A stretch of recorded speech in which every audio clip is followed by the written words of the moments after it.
Hello, this is Digital Accessibility, the people behind the progress. I'm Joe Walensky, the creator and host of this series. And as an accessibility professional myself, I find it very interesting as to how others have found their way into this profession. So let's meet one of those people right now and hear about their journey.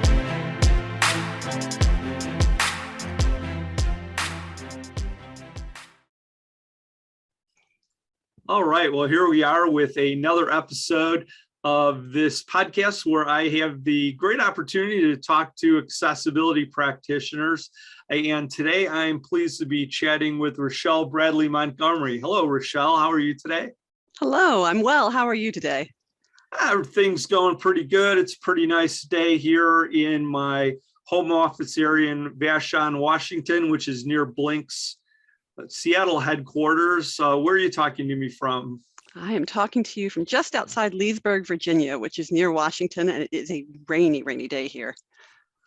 Well, I appreciate you taking the time to chat with me about your experience in accessibility. And probably the best place to start is if you could tell us a little bit about your current position and what you're involved with today. Sure. So I am very fortunate to be doing a couple different things in accessibility today. I am a co-chair of the Accessibility Guidelines Working Group. So that is the group that helps set the standards for WCAG. I am in the library. At the Library of Congress, I am a digital accessibility specialist, and I am also the director of a charity called Accessible Community. All three are just a fantastic balance of getting to work in different areas and with different size organizations across the accessibility field. Well, it's okay. So right off the bat, it looks like you're pretty busy with a lot of things that you're involved with. But on the Library of Congress part, I mean, I think most people are familiar with what that part of the government is about. But maybe talk a little bit about what what your position consists of at the Library of Congress. Sure. And so I can't speak officially for them right now, but for my position, it's really around helping create accessible experiences for employees and for patrons at the library. It's very similar to kind of comparable positions in organizations anywhere where you're working to try to improve the accessibility of applications, of content, of all of that digital experience of kiosks to make sure that experience really is good for people with all sorts of different types of disabilities. Well, we come back and talk about more of the current things that you're working on, but one of the things I like to do in this series is explore the paths that people found that take them to what they're doing in accessibility. So where does it start out for you? Are there any certain milestones that started to put you on that path? Yeah, I have a funny story in that I started really young in kind of disability education and accessibility. I started actually in middle school with a local puppeteering troupe that would go around and teach about disability at different schools in our area. And I did that for probably 6 or 7 years. It was a fantastic opportunity at the time. It was really pre the digital age. And so it was one of the greatest ways of connecting with kids in particular and teaching about people who were different and just that different abilities didn't mean it wasn't scary. It wasn't something that they had to worry about. It was something they really could treat as normal. And it was such a foundational education to be able to participate. You had to pick a couple different areas of disability studies and really master them. You had to research them and keep up with everything because you had to be able to answer questions on all of it. And so that really started a passion. I kind of moved away from it for a little bit, but then really got into usability engineering and working in libraries and then ended up right back kind of in the same space, working in the usability space, which overlapped a lot with accessibility. So that's how I got started. From there, I really kind of mixed, and it was kind of like I worked at the MITRE Corporation for a number of years and got that opportunity to do usability, but then kind of touch in accessibility. And then it kind of changed over time. So I started a lot early on with a lot of usability work and a little bit of accessibility work, and then kept going until I was doing a lot of accessibility work and less usability work, which is really where I am now. And so if I, sounds like what you're saying is that your educational foundation was library science. That was an area that you studied and decided to pursue? It was actually my bachelor's was in art history and historic preservation, and we can talk about how that ties in because it does really, really well. But then when I went back for my master's degree, I went in information science at University of Illinois and got to study with some fantastic people there, both in emerging technology and in usability, and particularly in information systems, and then transitioned while working to go to University of Maryland and got to study with Jennifer Priest and Ben Schneiderman, among other fantastic professors in both fields. So I was really, really fortunate to have some amazing people who were inspiring and exciting to work with throughout that education. Yeah, that's great. Yeah, I had the opportunity to meet Ben Schneiderman a long time ago, and that was a great conversation. Also, I went to the University of Illinois, so I have a connection there. But was it when you were doing your art history or master's program that you discovered the opportunities to volunteer in the with the program that you mentioned with the what was it, puppet? With the puppeteering, that was actually, I did that all through high school and earlier. I kind of stepped away from it when I went to college because I went away to college and couldn't continue doing it. In college, I was doing a little less of the accessibility and usability work until I kind of came back in. Where I was kind of getting involved in that was really around the historic preservation area, because I was studying how do you take buildings and update them and still really retain the historic essence of them and convey that in a neighborhood. But at the same time, accessibility of physical spaces was a really big part of that, because if you're going to update a building, you have to think about all the ADA applications to it. And we really, a lot of the studies were around, okay, if you take a community and you're helping to revitalize it, how do you think about all the pieces you need to put together? And that ended up forming a foundation of a lot of what I do now with charity I run, where it's thinking about how do you think about disability inclusion from a community point of view? And so I think one of the things I've learned in looking back over the arc of my career is that each little piece, even though it doesn't sometimes seem relevant long-term, it really becomes critical and foundational, and you end up leaning on it in a way you didn't quite expect to. And so then as you moved forward, what was kind of the next stage that aligned with your accessibility interests? Yeah, so after I guess after my bachelor's degree, it was really around going to Illinois with Champaign-Urbana's iSchool and studying technology and how to engage in technology. I had worked at Emory University's library down in Atlanta and was working in technology space there, and really got interested in how do you create a library user experience that was good for every patron, which is what led me to go to University of Illinois. And really study that in more depth. And so getting to really understand user studies and how you think about technology in new ways, it was an exciting and kind of fun time to learn. And then I was able to take that back to my job at MITRE after I had moved to that and really start working in that area in greater detail and depth. And then did that work, did that offer you the opportunity for some type of training or knowledge acquisition about accessibility, or how did you come around to filling out your what you knew about it? Yeah, that's a great question. So I'd studied accessibility some in my master's program, but not at the depth I really needed to be fantastic at it, like to really grow. And so I love your question, just in that I feel like we get a kind of base knowledge of accessibility, but until you're really hands-on day in and day out, it's hard to know, it's hard to really feel confident about it. And even when I went to teaching, I had done a decent amount of it, but again, gaining that confidence to teach, and that's really where I feel like my background and the depth of my background became really extensive, because in teaching accessibility and teaching usability together, and then very particularly teaching accessibility, people start asking questions. And when you get a huge diversity of questions, you have to learn how to answer. You end up building your expertise a great deal. So that's part of it. I got an opportunity to go study at the accessibility program at Utah WebAIM.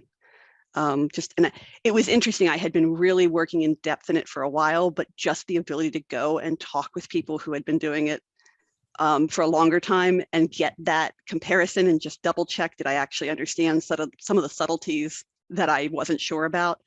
In some ways, and I'm finding this in a mentoring program I run too, it's like you get started, you learn a certain amount, and then you kind of get to a point where the ability to check in with someone senior and double check yourself gives you the confidence to kind of continue to learn. And I think some of that is just because accessibility is a field with such a huge depth of knowledge to it. And there's so many specialties and subtleties to it. Again, that ability to connect with other professionals, I would say, is really when I feel like I went from, yes, I do accessibility, to yes, I really know accessibility and I feel very, very confident in it. So it was that. Then conferences, especially when I was learning, I think conferences were a huge way of learning. Beyond just trying to follow the specs or read what people were publishing about it. And so that was another great opportunity. And you were just doing some work at the recent CSUN conference, right? I saw you there. You were working on the escape room. And was it that you designed that activity with a colleague? Yeah, so one of my principles is that, especially in teaching accessibility, the more hands-on and the more fun you can make it, the more you can cover all the different ways of learning, the better. And so the accessible escape room came about because Matt Ader and I were having lunch one day and we're co-teaching. And he said, wow, this weekend I spent $20 to sit and take a nap while my daughter and her friends did an escape room because none of it was accessible. And I was like, wow, we should make an accessible escape room. And we joked about that probably for a year, where we'd go back and forth, and whenever we'd see each other, go, wow, are we going to make the accessible escape room? I don't know. And after a year, it was like, we've been talking about this for a while. We should just go ahead and do it. So it's very much a labor of love. It's done by Vispero and Accessible Community and the MITRE Corporation. We went to a local escape room, it's called Escape Room Loco, and said, hey, we really want to do this, can you help us? And they walked us through how to do it, and then we built it and we rolled it out, and COVID hit. And so it wasn't quite the CSUN rollout we were hoping for that year. We have a virtual version of the first one and the physical one that'll be going to different conferences, but I have so enjoyed that activity because it is a chance to think about accessibility on so many levels when we're creating it, but then the joy of watching people learn accessibility through that, or people who have never had a chance to do an escape room get to do an escape room because it's accessible. It's just fantastic. It's one of my favorite activities to do every year. Well, yeah, there are a lot of other things I wanted to ask you about. So you've had the opportunity to work with advocacy organizations.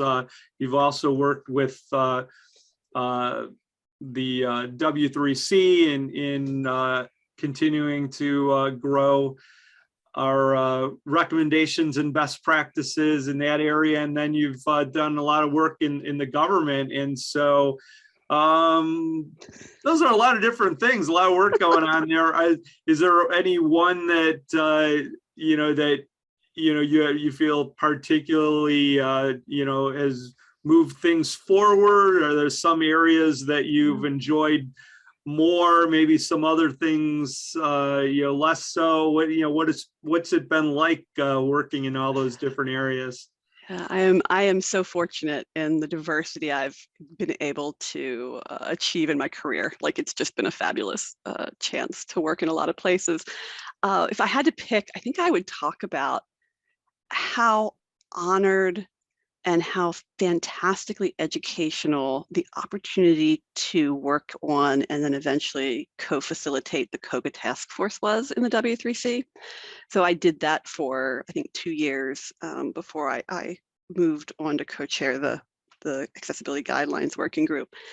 And it is an amazing group of people tackling, I think, one of the harder challenges in accessibility.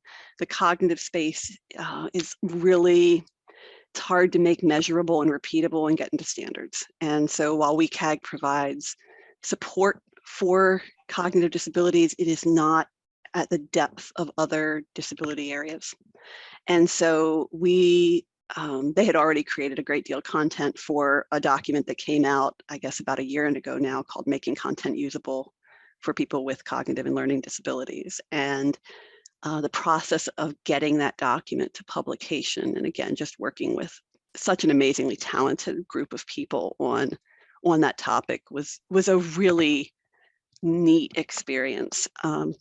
Standards work is definitely not for everybody. It is a very detailed and very nitpicky in some ways work, but I think that document really provides a foundation for cognitive accessibility and what we can do. And with my background in usability and accessibility, the cognitive space kind of fits in between the two really, really well. And so I think that was probably one of the neatest experiences I've had to date.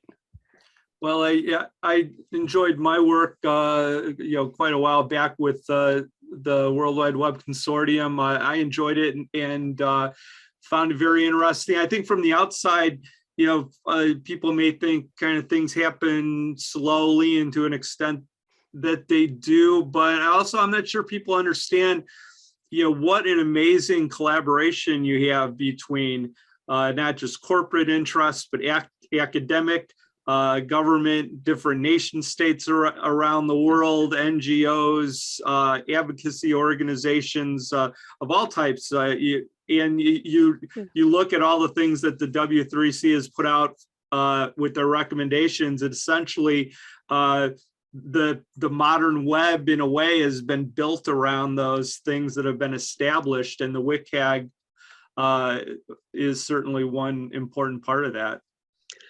Yeah, it's I think you're right. I think there is a bit of a black box into what standards work looks like. And I agree with you that that balance between industry and individuals with disabilities and academia and government, it really is an interesting conversation that goes on to make sure that everyone's needs are met to the best ability possible.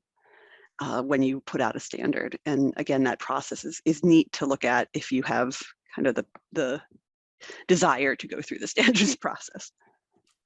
Well, I think, does that bring us more or less, up to date with what you're currently involved in? If you don't mind, I'll talk a little about accessible community, just because I think that's been at least a personal passion. I worked in big organizations and government for a number of years, as you mentioned. And then, gosh, I guess it's about 5 years now. Everything with COVID time has started to feel a little off, but I came down with chemical sensitivity. So I hadn't had a disability myself. I'd been working in the space, but was not myself disabled. And chemical sensitivity is it's an odd disability in that COVID actually helped me a great deal. I'm working from home. I'm not exposed to chemicals. If I'm not exposed to chemicals, I'm not sick. But if I get near somebody who has perfume, or I get in an elevator with somebody unexpectedly, or I walk into a bathroom that's been cleaned, I can be sick for a number of days and not really able to work. And it kind of changed my life. It really, I'd been looking a lot at the digital space. And when that happened, all of a sudden I couldn't go shopping anymore. I can't shop for clothes because almost every dressing room, at least women's dressing room, has scented products in it. So I just shift all of my kind of consumer behaviors to function and work. And it made me realize just how much of our community isn't accessible. And it's kind of one of those things I knew, but didn't know at a personal and deep level. And it also really made me realize that a lot of the accessibility work is going on with the really big organizations, not the small ones. And the ones I needed to interact with are the mom and pop shops, the restaurants, the clothing stores in my neighborhood, the churches I want to go to, whatever those small organizations are, my kids' clubs, my PTO, right? And there's just not a lot of support for that. And the end result of talking with a lot of people was to found this particular charity, which the goal is to figure out ways that we can build bridges to help communities, not necessarily the big organizations, but the small organizations and communities that can't afford the work. And so it's very much again, labor of love. It's something that happens at the pace it happens, but we just put out a tool that really will facilitate crowdsourcing accessibility reviews, or long-term will let people share their experiences. Like when I go to a store, my kids go in first and come out. Yeah, mom, you can go in, you can't. To be able to share that, or to be able to learn from somebody else who has chemical sensitivity, which store I can go in, where I'm going to be successful before I spend the time driving there, that's huge for me. And that's not something that digital accessibility will help me with one bit, other than this crowdsourcing approach. But talking with a number of other people with disabilities, that ability to share information, that bridge has not really been built yet. And so trying to provide that. And at the same time, we've stood up a mentoring program. So people who are stuck in that quasi place that I've learned about accessibility, but I don't really feel confident in my knowledge, or I haven't gotten a lot of hands-on experience, can go help one of these organizations that can't afford it. At the same time, they're getting getting an opportunity to work with someone more senior. And so it creates a win-win-win. And I love win-win-win situations. And so just trying to set up as many of those as possible and facilitate that has absolutely become my mission going forward. And is the work that you're doing there something that others can learn about? If we add a link to the show notes, is that something that's open for others to get involved with? It absolutely is. We take volunteers. We have the mentoring program if people want to sign up to learn, but we would love as much help as anyone wants to. It is completely volunteer organization, so we are reliant on people, and we would love people to join us. All right. Well, yeah, excellent. And let's see. Tying into one of the things that you mentioned. Well, I think you might have a similar experience with me, where I've been involved in this area for about 20 some years, and when I look at kind of where we are with things, in some ways it's kind of amazing looking at how technology has transformed things, and even now I feel like the accessibility profession is growing with more and more people getting involved. Yet, if I think back 20 years ago, I still remember like thinking we would have been farther along. Yeah. By now, and there's always more that you can do, but I was just kind of wondering what your ideas were in that, if there are some areas that you wish we could have made more progress, or ones that you're particularly interested in pursuing, in addition to the community activity you mentioned. I do think, and this drives some of what we're doing with accessible community as well, I do think creating carrots for accessibility and not just sticks. I think somehow finding good ways to have people be able to market accessibility and know the value of being able to reach out to the disability community. When I go talk with small organizations, that is the number one thing I hear. They're like, we're happy to do the accessibility work, but how do we actually tell people we've done it? So finding that sweet spot of marketing, I think, is a big driver that our community has to figure out. But yeah, like you, I would like to be further along. I feel like there's this amazing dichotomy between extreme innovation in coming up with assistive technology of different types, but then maybe not as much innovation in how do we use technology that isn't quite so exciting, or how do we fund people in thinking about technology that isn't so exciting, to really help improve accessibility as a whole. So that funding and that focus on what feels a little more everyday but could make a big difference, I feel like that's something that we haven't quite figured out. Another pattern I've really seen is you get some commitment to accessibility and you start to make a lot of momentum, and then it it almost feels like it's tied to certain individuals, and then things kind of ebb and flow based on how individuals move in and out of organizations, and figuring out ways to better systematically fix accessibility in the mindset of organizations. And some places are very successful at that and some people aren't, but really having good strategy around that, I think, is the other big area I'd love to see. Well, I enjoyed all of your great comments and your perspectives from all the time that you've been involved in that. So, Rachael, thank you very much for taking this time to share that with us. And hopefully I'll see you again soon at another event. Thank you. I really look forward to seeing you again. And thank you for the opportunity to talk with you. Thank you. Bye-bye. Bye-bye.